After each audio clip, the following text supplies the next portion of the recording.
नमस्कार स्टूडेंट्स आज के इस क्लास में हम जंतुओं में पोषण जो है किस प्रकार से होता है उसके बारे में हम पढ़ने वाले हैं ना। जो पिछली क्लास जो हुई थी उसमें हमने पढ़ा था कि पेड़ पौधों में जो है पोषण किस प्रकार से होता है ना। ओके, और आज हम पढ़ेंगे जंतुओं में पोषण। ठीक है ना, जितने भी जीव जंतु हैं उनमें पोषण किस प्रकार से होता है। तो मैं आप लोगों को बताया था जो पिछली क्लास जो हुई थी उसमें कि जो जितने भी जो पेड़ पौधे हैं ना, क्योंकि उनमें क्या होता है क्लोरोफिल पाया जाता है और इस कारण से जो है वो क्या करते हैं अपना भोजन जो है स्वयं बना लेते हैं। ठीक है, लेकिन जितने भी जो जंतु होते हैं, जो जीव जंतु हैं, उनमें जो है इनमें जो है क्लोरोफिल नहीं पाया जाता। ये अपना भोजन स्वयं नहीं बना पाते बल्कि किस पर निर्भर करते हैं, ये जो है निर्भर रहते हैं। तो जितने भी पेड़ पौधे हैं उन पर क्या रहते हैं, ये अपने भोजन के लिए निर्भर रहते हैं। और इस कारण से जो जितने भी जंतु होते हैं वो कैसे होते हैं, परपोषी होते हैं। कैसे होते हैं, परपोषी होते हैं। ठीक है, तो अलग अलग यहाँ पर जो है अलग अलग जीवों में क्या होता है, भोजन ग्रहण करने के लिए जो है अलग अलग जो है क्या होते हैं जितने भी जीव जो है उनके शरीर में जो है अलग अलग अंग होते हैं, है ना। तो अलग अलग तरीके विधि से जो है क्या करते हैं, अलग अलग तरीके से जो है विधियों से जो है भोजन को क्या करते हैं, ग्रहण करते हैं। ठीक है, जैसे कि यहाँ पर हम कुछ उदाहरण देख लेते हैं। जैसे अमीबा है, तो अमीबा जो होते हैं वो अपने कुटपाद के द्वारा क्या करते हैं, भोजन को जो है क्या करते हैं, ग्रहण करते हैं। इसी प्रकार से ठीक है, इसी प्रकार से जैसे हाइड्रा है, तो हाइड्रा जो है स्पर्श के द्वारा क्या करते हैं, भोजन को ग्रहण करते हैं। मेढक जो है अपने जीभ के द्वारा जो है क्या करते हैं, भोजन को जो है ग्रहण करते हैं। ठीक है, इसके अलावा जैसे तितली है, मधुमक्खी है, ये क्या करते हैं, है ना। ये जो है कीट जो होते हैं है ना, जिनको ये जो है कीट विशेष जो होती है ना, नलिका द्वारा जो है चूज कर क्या करते हैं, भोजन जो होते हैं उनको जो है ग्रहण करते हैं। मतलब कुल मिलाकर के जो है जो रस को चूस करके क्या करते हैं, भोजन जो है ग्रहण करते हैं, आप देखे होंगे, है ना। तो इसके अलावा जो है ये तो हो गई है ना ये छोटे छोटे जंतुओं की बात। इसके बाद जो कशेरुकी जो जीव हैं, तो उनमें क्या होता है, विकसित जबड़े होते हैं और दांत होते हैं। आप देखते हैं, है ना, हम जो है हमारा जो है खुद जो है जो मनुष्य जो है उनमें विकसित जबड़े और दांत पाए जाते हैं, जिसकी सहायता से हम क्या करते हैं, भोजन करते हैं। और जो भोजन जो होते हैं उनके छोटे छोटे टुकड़ों में क्या कर लेते हैं, काट लेते हैं और पीस लेते हैं। ठीक है, तो यहाँ पर जो है हम मनुष्य में भोजन का पाचन किस प्रकार से होता है उसको हम जानेंगे। तो सबसे पहले हम जानेंगे दंत के बारे में। किसके बारे में जानेंगे, दंत मतलब दांत। तो हमारे शरीर में जो है ना, मनुष्य में जो है 4 प्रकार के दांत पाए जाते हैं। कितने प्रकार के, 4। एक होता है कृंतक, फिर रदनक, फिर अग्रचर्वणक और फिर चर्वणक। तो देखिए यहाँ पर चित्र के माध्यम से समझिएगा, है ना, और उनका कार्य क्या है उसको भी समझिएगा। देखिए यहाँ पर देखिए, जो आपका जो सामने का जो 4 दांत जो होता है ना, 4 दांत यहाँ से लेकर के यहाँ तक 4 दांत, इसको बोलते हैं हम कृंतक। क्या बोलते हैं, कृंतक। ठीक है, ये कृंतक क्या काम आता है, तो ये जो है काटने का काम आता है। किसी भी चीज़ को काटना है, खाने पीने की चीज़ें जो खा रहे हैं ना, तो उसको काटने का काम आता है कृंतक। उसके बाद जो होता है 2 रदनक होता है। क्या होता है, 2 रदनक। ये आपका किनारे का दांत जो रहता है, कैसा रहता है, जो नुकीला रहता है। तो ये जो है ये दांत और ये दांत, ये दोनों दांत जो रहता है, किनारे किनारे का जो दांत रहता है, 2 दांत नीचे में ही, है ना, नीचे ऊपर दोनों में सेम दांत रहता है। जितना नीचे में रहता है उतना ही ऊपर में रहता है। तो ये जो दोनों का जो है 4 सामने का 4 दांत के बाद जो किनारे किनारे का 2 दांत जो रहता है उसको हम बोलते हैं रदनक। ये नुकीला होता है और ये क्या काम आता है, चीरने फाड़ने का काम आता है। क्या काम आता है, चीरने फाड़ने का काम आता है। ओके, उसके बाद जो है इसके बाद जस्ट जो है 4 दांत और होते हैं जिनको हम अग्रचर्वणक बोलते हैं। क्या बोलते हैं, अग्रचर्वणक। 4 दांत होते हैं। देखिए यहाँ पर ये 2 दांत है ना, और वैसे ही ये दोनों दांत जो है ये क्या है, ये दोनों दांत जो है क्या है, ये दोनों अग्रचर्वणक है। इनका काम क्या है, इनका काम है पीसना, है ना। ये चक्की के समान होते हैं, मान के चलिए, ये पीसने का कार्य करते हैं। उसके बाद जो है उसके और पीछे में है ना 6 दांत होते हैं, इधर 3 और इधर 3। ये जो 3 जो दांत, टोटल 6 दांत होते हैं, इनको हम बोलते हैं चर्वणक। क्या बोलते हैं, चर्वणक बोलते हैं। और ये सबसे पीछे में होते हैं और इनका भी कार्य क्या है, ये इनका भी कार्य है भोजन को पीसना। क्या करना, पीसना। समझ में आया। तो इस प्रकार से यदि हम देखें तो टोटल कितने दांत हो गए, सामने में 4 हो गए, ठीक है, और 2 रदनक कितने हो गए, 6 हो गए। और उसके बाद जो है 4 चर्वणक 10 हो गया, ठीक है, और उसके बाद 6 चर्वणक कितना हो गया, 16। तो 16 दांत आपका जो है नीचे में रहता है, नीचे का जो जबड़ा रहता है उसमें, और 16 दांत जो है ऊपर का जो जबड़ा होता है उनमें होता है। ठीक है, कृंतक होता है 4, रदनक होता है ना, रदनक होता है 2, और आपका अग्र चर्वणक होता है 4, और चर्वणक जो होता है वो कितना होता है 6। ओके, समझ गए। तो अब देखिए यहाँ पर जो है, अब हम पाचन पर है ना, पाचन को समझने का प्रयास करते हैं, क्या जो है पाचन क्या होता है। तो देखिए हम जब भी भोजन ग्रहण करते हैं, तो भोजन जब हम ग्रहण करते हैं तो वो उसी रूप में जो है हमारे किसी भी काम का नहीं होता, ठीक है। तो हम उस भोजन जो पोषक जो पदार्थ होता है ना, जो भोजन जो होता है उनको क्या कर देते हैं, हम उनको जो है कुछ ऐसे जो पदार्थों में बदल देते हैं जिनका उपयोग क्या कर सके, हमारा शरीर जो है कर सके, ठीक है ना। और इसी जो क्रिया जो होती है उसको हम क्या बोलते हैं, पाचन। क्या बोलते हैं, पाचन बोलते हैं, ठीक है।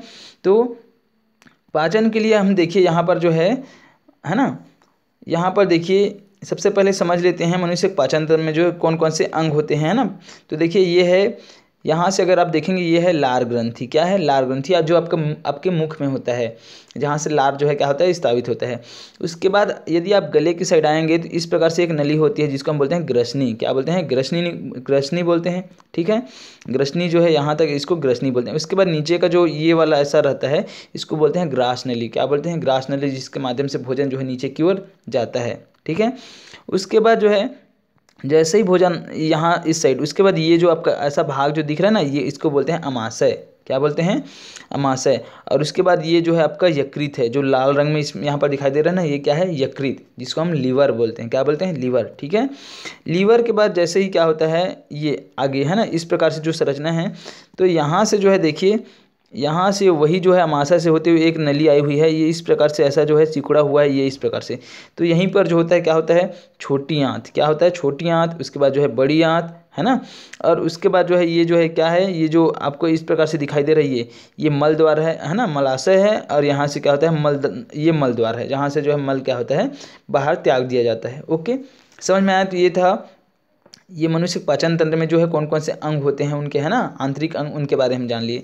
अब देखिए यहाँ पर जो है हमारा जो पाचन जो होता है वो कहाँ से स्टार्ट हो जाता है, मुख से स्टार्ट हो जाता है ना। कहाँ से स्टार्ट हो जाता है, मुख से। मुंह से ही जो है पाचन की क्रिया जो है वो जो है शुरू हो जाती है, ठीक है।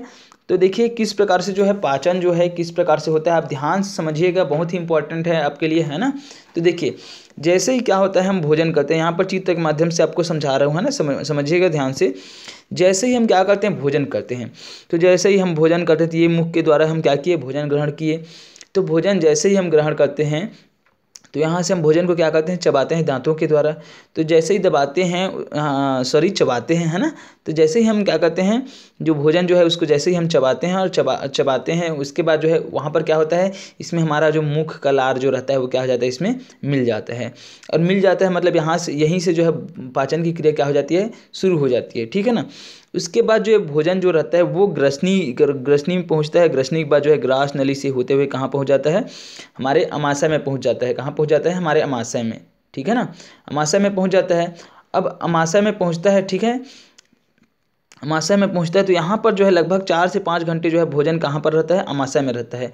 और यहाँ पर अमाशय में जो है, अमाशय में क्या होते हैं, पाचक रस जो है क्या होते हैं, स्रावित होते हैं, वहाँ से पाचन होता है, ठीक है।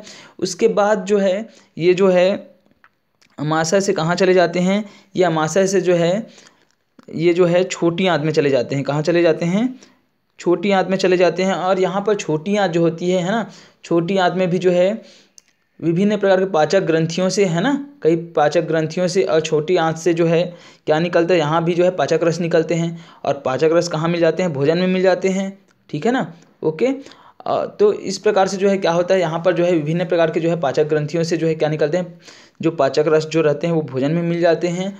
और यहाँ पर जो है विभिन्न जो पाचक रस है ना, उनके द्वारा क्या होता है, जितने भी जो भोजन के जो जटिल यौगिक होते हैं, ठीक है, क्या होते हैं, भोजन के जो जटिल यौगिक होते हैं, है ना, जैसे कार्बोहाइड्रेट है, प्रोटीन है, वसा है, तो इन सभी का क्या होता है, इन सभी यौगिकों को जो है सरल अणुओं में क्या कर दिया जाता है, बदल दिया जाता है ना। मतलब इनकी पाचन क्रिया होती है तो जो जटिल अणु जो होते हैं उनको, भोजन के जटिल अणुओं को सरल अणुओं में क्या कर दिया जाता है, बदल दिया जाता है।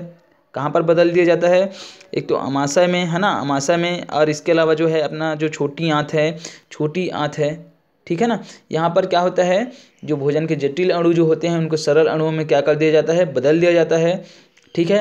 अब ये क्या हो जाते हैं, ये जो भोजन जो होते हैं हमारे जो है हमारे शरीर के लिए क्या हो जाते हैं, उपयोगी बन जाते हैं। ठीक है, तो ये जो सरल अणु जो रहते हैं इनको जो है छोटी आंत के द्वारा, ये जो छोटी आंत जो है ना यहाँ पर लिखा हुआ देखिए, यहाँ ये जो छोटी आंत है इनके द्वारा क्या कर लिया जाता है, इनका अवशोषण कर लिया जाता है। ठीक है, और अवशोषण करने के पश्चात जो है इन्हीं को क्या कर दिया जाता है, रक्त के माध्यम से जो है शरीर के विभिन्न जो कोशिकाएं जो होती है वहाँ तक क्या कर दिया जाता है, पहुँचा दिया जाता है। ठीक है, और इसी क्रिया को हम बोलते हैं स्वांगीकरण की क्रिया। क्या बोलते हैं, स्वांगीकरण की क्रिया बोलते हैं। समझ में आया, मतलब जो भोजन के जो सरल अणु हैं उनका अवशोषण करके जो है रक्त के माध्यम से जो है कोशिकाओं तक पहुंचना है ना, यही क्या कहलाता है, स्वांगीकरण कहलाता है। ओके, और जो इसके बाद जो भोजन जो रहता है जिनको जो है सरल अणु में नहीं तोड़ पाते, तो वो जो भोज्य पदार्थ जो होते हैं उनको हम बोलते हैं अपचित पदार्थ। क्या बोलते हैं, अपचित पदार्थ, या फिर उसी को हम अपशिष्ट पदार्थ भी बोलते हैं। और इनको क्या कर दिया जाता है, इनको शरीर से जो है बाहर निकाल दिया जाता है। समझ में आया, ओके, समझ गए होंगे। तो इस प्रकार से क्या होती है, जो पाचन की क्रिया जो होती है ना, और जो भी भोजन जो रहता है जिनको सरल अणुओं में नहीं तोड़ा जा सकता, वो जो है अपशिष्ट पदार्थ कहलाते हैं, उनको शरीर से जो है बाहर त्याग दिया जाता है। ओके, समझ में आया। उसके बाद देखिए आगे, उसके बाद हम आगे समझते हैं, है ना। यहाँ पर जो है, यहाँ पर आप ध्यान समझिएगा, है ना। अब देखिए यहाँ पर जो है कोशिकाओं में विभिन्न प्रकार के प्रोटीन पाए जाते हैं। इनमें से कुछ प्रोटीन कोशिकाओं में होने वाली रासायनिक क्रियाओं को उत्प्रेरित करते हैं, इन्हें एंजाइम कहते हैं। ठीक है, तो एंजाइम क्या है समझ लीजिए यहाँ पर। तो कोशिकाओं में जो है कई प्रकार के क्या पाए जाते हैं, प्रोटीन पाए जाते हैं। और ये प्रोटीन, इनमें से जो कुछ प्रोटीन जो होती हैं वो क्या करती है, जो कोशिकाओं की जो क्रियाएं जो होती हैं, रासायनिक क्रियाएं जो कोशिकाओं में जो है संपन्न होती है, तो उनको क्या करते हैं, उत्प्रेरित करने का काम करते हैं। तो इस प्रकार ऐसे जो प्रोटीन जो होते हैं उनको हम क्या बोलते हैं, एंजाइम बोलते हैं। क्या बोलते हैं, एंजाइम बोलते हैं। ठीक है, तो जो लार है या फिर पाचक रस है, उनमें क्या होता है, अलग अलग प्रकार के जो है एंजाइम पाए जाते हैं, जिनके द्वारा क्या होता है, भोजन का पाचन होता है। ओके, समझ में आया, ठीक है ना। तो ये आप समझ गए होंगे यहाँ तक। तो इस प्रकार से जो है क्या होता है, पाचन होता है किनमें, मनुष्य में। तो मनुष्य में जो है बाह्य पाचन होता है, लेकिन कुछ जो जीव जंतु जो होते हैं, है ना, जैसे अमीबा है, तो उनमें क्या होता है, आंतरिक, उनमें जो है क्या होता है, अंतःकोशिकीय पाचन होता है, मतलब कोशिका के द्वारा ही उनमें क्या होता है, पाचन होता है ना। ओके, और जबकि मनुष्य में कैसा पाचन होता है, मनुष्य में जो है कोशिका के द्वारा पाचन नहीं होता, बल्कि जो है पाचन के लिए अलग अलग क्या हैं, अंग हैं। ठीक है ना, ओके, समझ गए। तो इस प्रकार से जो है एक बार पोषण को और समझ लीजिए, है ना। तो शरीर में भोजन लेने, उसके पाचन और शरीर द्वारा पचे भोजन का उपयोग करने तथा अपशिष्ट पदार्थों को शरीर से बाहर निकालने को ही क्या बोलते हैं, पोषण बोलते हैं। पोषण से कंफ्यूज नहीं होना है ना। पोषण क्या है, तो पोषण जो है शरीर में भोजन ग्रहण करने, उनका पाचन होना, है ना, और उसके बाद जो पचे हुए भोजन का उनका शरीर में उपयोग होना, और उसके बाद जो अपशिष्ट पदार्थ जो बच जाते हैं उनको शरीर से बाहर निकालने की ये जितनी भी क्रियाएं हैं, इन्हीं को हम क्या बोलते हैं, पोषण बोलते हैं। ओके, उसके बाद जो है हम यहाँ पर जो है जो घास खाने वाले जो जंतु है ना, घास खाने वाले जंतु हैं, उनमें किस प्रकार से पाचन होता है इसको हम समझेंगे। ठीक है, तो देखिए गाय है, भैंस है ना, भेड़ बकरी, जितने भी जो हैं जो क्या करते हैं, घास खाने वाले रहते हैं, तो है ना, ये अब जो है देखे होंगे घास खाते रहते हैं। तो उनमें जो है किस प्रकार से जो है भोजन का जो पाचन जो है किस प्रकार से होता है ना, घास का पाचन जो है किस प्रकार से होता है, तो उसको हम समझते हैं। तो देखिए क्या होता है, जैसे कि यहाँ पर देखिए आप ध्यान समझिएगा, ये है ना, ये जो गाय है, मान के चलिए यहाँ पर गाय है ना, यहाँ पर जो गाय दिखाई दे रही है। तो ये जितने भी जो घास खाने वाले जो जंतु रहते हैं, क्या करते हैं, शुरू में जो है जल्दी क्या करते हैं, घास को जो है काट करके जो है क्या कर लेते हैं, खा लेते हैं। ठीक है ना, और इसी कारण से बाद में क्या करते हैं, शुरू में आप थोड़ा सा समझ लीजिए, है ना, थोड़ा सा समझ लीजिए एक बार। तो देखिए आप जो है, पहली बात तो यह है कि आप जो है गाय को, भैंस को जुगाली करते हुए देखे होंगे। जुगाली मतलब वो जो है मुंह को जो है बैठे रहते हैं, तो ऐसा जो है मुंह को हिलाते रहते हैं कि वो कुछ खा रहा है, कुछ खा रही है ना। तो कुछ खा रहे हैं ऐसा टाइप का जो है क्या करते रहते हैं, भैंस है या फिर गाय है, वो मुंह को जो है हिलाते रहते हैं, तो लगता है कुछ खा रहे हैं ऐसा टाइप का, और वहाँ से जो है एक सफ़ेद जो है क्या लार निकालते रहता है। ठीक है ना, तो वो जो है ऐसा क्यों करते हैं, है ना, तो उसी को बोलते हैं जुगाली करना। क्या बोलते हैं, जुगाली करना। तो देखिए वास्तव में वो जो है क्या करते हैं, जितने भी जो हरे घास खाने वाले जितने भी जो जीव जंतु जो रहते हैं, जो जितने भी जो क्या हैं, जो घास खाने वाले जितने भी जंतु हैं, वो क्या करते हैं, जब घास को जब चरते हैं तो उस समय क्या करते हैं, वो जल्दी जल्दी क्या कर लेते हैं, उसको जो है घास को काट करके क्या कर लेते हैं, निगल लेते हैं। अब निगलने के बाद क्या होता है, ये जो घास को जल्दी जल्दी काट करके वो क्या कर लिए रहते हैं, निगल लिए रहते हैं। तो वो उनको क्या करते हैं, वो जो है उनके अमाशय में क्या होता है, अमाशय के एक भाग में क्या हो जाता है, वो भंडारित हो जाता है। क्या हो जाता है, भंडारित हो जाता है, जिनको हम बोलते हैं रुमेन। क्या बोलते हैं, रुमेन। देखिए यहाँ से घास खा रही है यहाँ से, तो ये इनका रुमेन है। यहाँ पर क्या होता है, जो भोजन जो घास जो है उनको जल्दी जल्दी काट कर क्या कर लिए रहते हैं, निकल लिए रहते हैं। तो वो जो है अमाशय के यहीं पर जो रुमेन वाला जो भाग जो रहता है, यहाँ पर क्या हो जाता है, एकत्रित हो जाता है। कैसा हो, क्या हो गया रहता है, एकत्रित हो गया रहता है। ठीक है, उसके बाद क्या होता है, तो यहाँ पर रुमेन में क्या होता है, थोड़ा बहुत जो है पाचन होता है। ठीक है, ओके। और थोड़ा बहुत पाचन होता है, तो वही जो भोजन रहता है, वो जो थोड़ा बहुत पाचन होने के बाद जो भोजन रहता है उसको बोलते हैं हम जुगाल या कड़ बोलते हैं। ठीक है ना। और यही जो जुगाल या कड़ जो रहता है, ठीक है, धीरे धीरे क्या होता है, इनको जो है पिंडकों के रूप में, मतलब अलग अलग ऐसा भाग के रूप में क्या करता है, ये जो है जो जितने भी जो जंतु रहते हैं उनको फिर से क्या करते हैं, यहाँ से फिर मुख में ले आते हैं। बाद में जब खाली रहते हैं, जब ये घास चरने वाले जीव, तो यही जो ये जो पिंडकों के रूप में जो रहता है ना, जो घास जो रहता है, ठीक है, इनको क्या करते हैं, ये मुख में फिर से ले आते हैं और मुख में ला करके फिर पुनः क्या करते रहते हैं, खाली समय में उसको जो है जुगाली करते हुए क्या करते रहते हैं, चबाते रहते हैं। ठीक है, ओके। और चबाते रहते हैं, तो जब ये चबाते रहते हैं, ये जो प्रक्रिया जो होती है इसको हम बोलते हैं रोमंथन या जुगाली करना बोलते हैं उसी को। ठीक है, और इस प्रकार से जुगाली करने वाले जो जीव जो रहते हैं उनको हम बोलते हैं रोमंथी। क्या बोलते हैं, रोमंथी बोलते हैं। ओके, समझ में आया। ठीक है, रोमंथी बोलते हैं। तो इस प्रकार से क्या होता है, वो जितने भी जो जीव जंतु रहते हैं जो हरे घास क्या करते हैं, खाते हैं, वो क्या करते हैं, पहले घास को जल्दी जल्दी जब खाते हैं तो काट करके जो है अपने अमाशय के रुमेन में एकत्रित कर लेते हैं। और बाद में जब खाली रहते हैं तो क्या करते रहते हैं, वो जो है उस घास को जो है पिंडकों के रूप में जो है फिर से मुंह में ले आते हैं और इसी को बार बार जो है क्या करते रहते हैं, चबाते रहते हैं। ठीक है, और चबाते रहते हैं। ओके, ठीक है ना।